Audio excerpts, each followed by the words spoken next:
खजनवा देदा लेकिन हम तारा से कि राजा जी खजनवा देदा रानी हो गहनवा देदा दे दो गावा तक बाहर लइका होई मत कि बजना मजराई से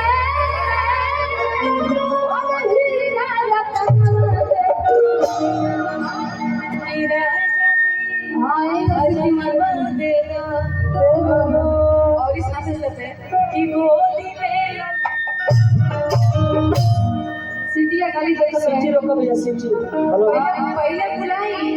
पहले बुलाए लड़का का मम्मी के बुलाए बुलाए मौसी चाची जितना लोग बस सब कोई के बुलाए सब कोई आवे पापा चाचा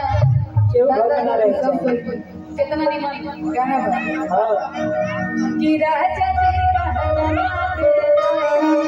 राजा जी खजाना दे रानी के लगे गाना रहेला हां ले ले बड़ा काम कहीं से मांग लेकिन कहा तरी कि राजा जी खजानवा दे राजा जी खजानवा दे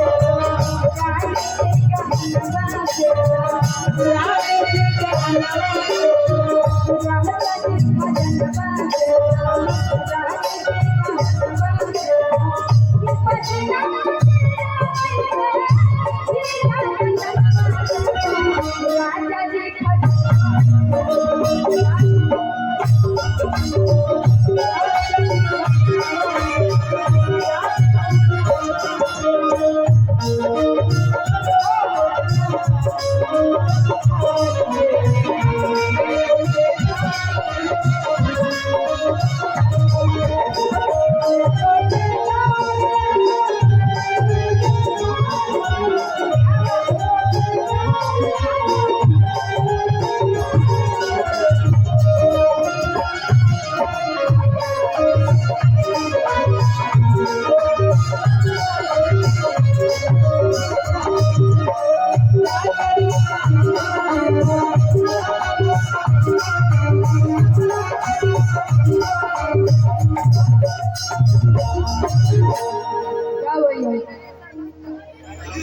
तबे होई अभी ना होई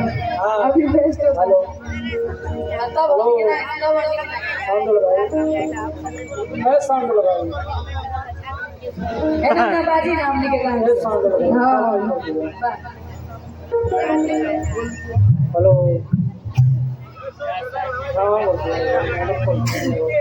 हेलो मत करो सत्यप्रकाश भैया हम चाहते हैं आप अपने पूरा परिवार के साथ मंच पे आ जाएंगे सिटी नाम पूरा परिवार के साथ मंच पे आ जाइए भैया सत्यप्रकाश भैया हाँ